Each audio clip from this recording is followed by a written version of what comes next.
الله والصلاة والسلام على رسول الله صلى الله عليه وسلم. السلام عليكم ورحمة الله وبركاته. أرنتان شيء نويد علي شذالكي حدا ما أنت كاسو مرايا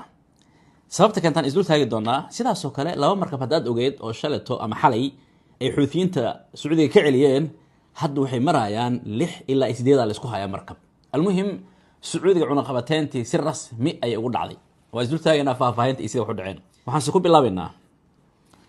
arintan Netanyahu horta xaaladiisa Mareykanka waxay maraysaa meeshii ugu sareysay ninkii Zohraan Mamdani ahaana kadaba qaadasho lama dhihi kara tan waxa la dhihi karaa hadee cagtu u saaray si fiican oo daba qaatay bal hadda wuxuu marayaa hadii shalayto aad arki jirtay ama aad maqlaysay asagoo shir jaraa'id intuu qabto ama su'aalo la weydiinayo iyo wixii la midka ah yani ama ku darso interview oo sameeyo laakiin hadda intuu soo fariistay xafiiskiisa bal hal mar Benjamin Netanyahu is a war criminal, the architect of a horrific genocide. inta waa maqsama video aan weyneeyo aan sidaan u gadiyo harmar ila dhageyso arinta socota Netanyahu waxaan ku leeyahay ama Israa'iil guud ahaan magaceeda Mareykanka wuxuu ka noqon doonaa wax lagu murmo soo qaaday sida muuqata horena Trump baa u sheegay marna hadda waxa u sheegay markii dhawaa madaxweyne ku-xigeenka Mareykanka JD Vance almuhim Benjamin Netanyahu is a war criminal, the architect of a horrific genocide against the Palestinian people. Netanyahu wuxuu leeyahay waa dambiilo dagaal xasuuqna u geystay shacabkii reer Falastiin Responsible for the killing of more than 73,000 people. wuxuuna mas'uul ka yahay in uu dilo ama ay dhintaan la dilay yacnihi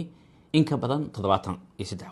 For the maiming of tens of thousands of children as those who survive undergo amputation without anesthesia. For the targeting of neonatal hospitals and maternity care centers, denying newborns even... المهم oo u tirinaya bal aan isdul taagno muxuu u tirinaya gaajaysiinta reer Falastiin caruurtooda sida gaarka ah ilaa ay hadeertaan riboodyo sax ah ayaa jiro leeyahay oo sheegaya in ay Israa'iil si toos ah ciidamadeeda u target gareystaan caruurta reer Falastiin waxay laayeen oo si toos ah u target gareysteen saxafiyiintii soo gudbin lahaa wararka iyo akhbaarta ay target gareysteen waxay sidaas oo kale weerar ula kac ah u geysteen isbitaaladii iyo xarun walbo ibn aadanka lagu badbaadin lahaa ay target gareysteen wuxuu leeyahay arintaasi waa arin ay tahay qof walbo ibn aadan ah inuu ka dhiidhiyo ma ahan uu yiri xilligan dambiilaha difaacaynay waxa la joogaa xilligan dambiilaha ka daba qaadanaynay la soo qabanay Netanyahuna maxkamadda Hague iyo in cadaalada la hor keeno ayuu xalkiis macnaha ay xalkiisa ah macquul ma ahan in looga aamuso wixii uu geystay annaga wuxuu yiri marka ka New York ahaan marna ma yeelino mana soo dhaweeyna inuu yimaado aboodayna way ka sareysaa qabashadiisa laakiin kuma soo dhaweynin halkan waxaan ugu baaqayaa dawladda federaalku leeyahay oo awood u leh qabashadiisa in Netanyahu wadankeena una soo galin la qabto aynan iska dhaga tirin maxaa yeelay aamusnaanteena xataa waxay u noqonaysaa in aan u gargaarnay inaan u gargaarna ma rabno ninkaasi waa dambiilo dagaal aan is ogaano hana la soo qabto arintan waa wixii uu sheegay Zohraan Mamdani fihi shu'un walillahi fi khalqihi shu'un ilaahay adoomadiisa ama khalqigiisa abuurihiisa shaniyo kaleeya quraanshada yar iska socotaad arkayso yani iskama abuurin ujeedaa jirta loo abuuray ka waran cayayaanka qaarkooda hadii hadda baarista lagu ogaaday in dhulka in alla uu ka abuuray ama badda lagu dhex abuuray ay faa'iido u tahay oo qashinkii wasakhdii wax walba yani inay cunaan yani qashinkii caadiga ahaa xayawaanaha loogu talagalay inay cunaan meydka iyo yani maxaan ku dhahay xayawaanaadka meelaha ku dhintay kada iyo xayawaanaadka loogu talagalay cunayaan jirkeena intaasoo bacteria oo bahalla dhex socda dabcan indhahana ma qabanay mana arki karno raali noqda dadka qaarkood oo aan arinta u dul qaadan karin inaan ay maqlaan المهم هدي مايكروسوفت لو قفت جيركنا meelahan caadiga yani gacmahan caadiga intaas oo bahlan nool dhex socda indhahana ma qabtaan ujeedooyin ilaahay subxaanahu wa ta'ala ugu talagalay jira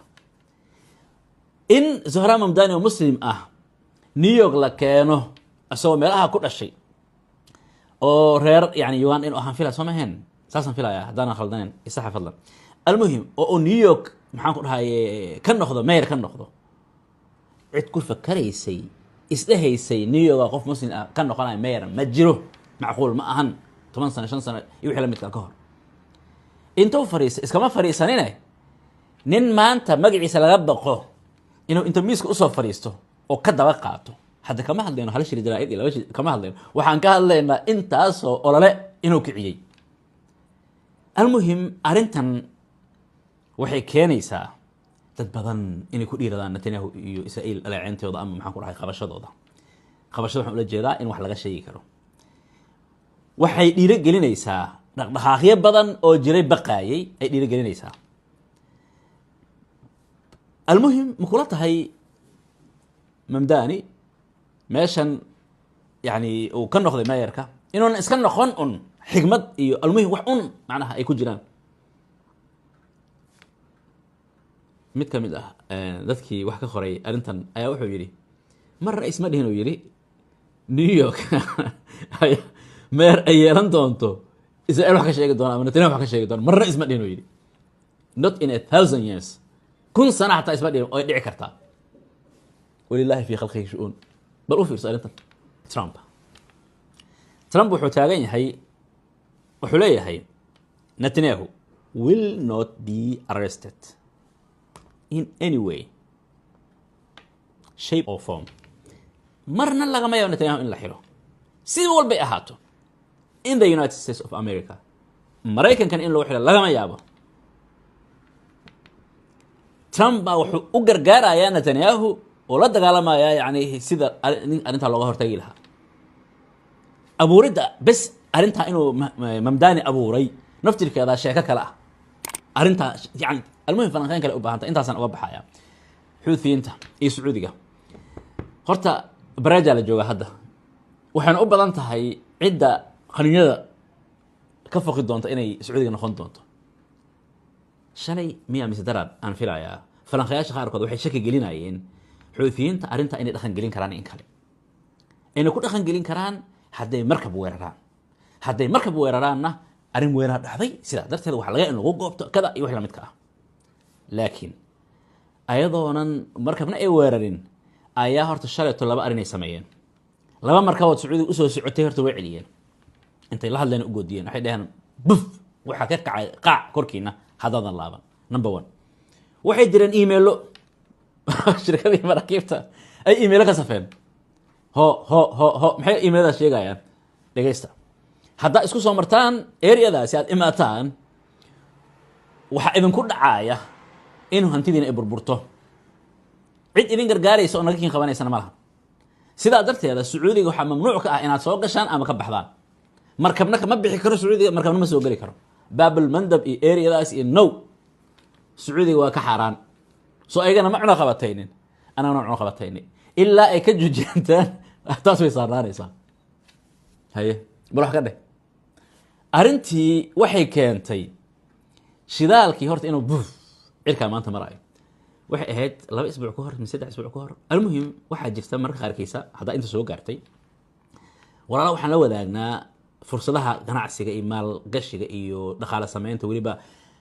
adiga istaraatiijiyaysan yani ayaan la wadaagnaa ogow shidaalkan inta unan hadda korkaa u kicin waan ka hadalnay inuu soo socdana dabcan waan sheegnay maxaa yeelay siyaasadan iyo waxyaalahan iyo falanqeyntan iyo guud ahaan koorsooyin almuhim ka bixinaa maxaan ku dhahay dhaqaalaha iyo qofka sida uu lacag xalaal online uga sameyn lahaa iyo wixii la midka ah dulmidi.com haddaad gashan waad arkaysaa marka hadda ma tahay xilli la gadan karo shidaalka tusaale ahaan ha still maya xogaa maya oo haddii maanta kicitaanka uu kacay oo boodida uu booday isla maanta ha gadan beri ha la fiiriyo ama beri dambo hadduu xoogaa hoos soo dhacan waa gadanaysaa ha waa gadan kartaa haddana tan may ahayd moogta ha waa gadan kartaayo ma laga yaabaa inuu soo laabto saacadaha soo socda day trading ahaan koley hadda falanqeynta day trading iyo long time investment yani hadda ma gelayno day trading hadda marka haddaa un wax kaaga bilaaban yihiin marka waa gadan kartaa maxaa yeelay maanta ilaa iyo taqriiban 24 saac ee soo socota ugu yaraan 12 saac ee soo socda inuu hoos u dogo lagama yaabo sida dhammaan ilaah dhaqaalaha ay isku raacsan yihiin almuhim faahfaahin iyo maalgashiga qaabka iyo hay intaasaan kusoo koobaya. asalaamu allahu calaykum waraxmat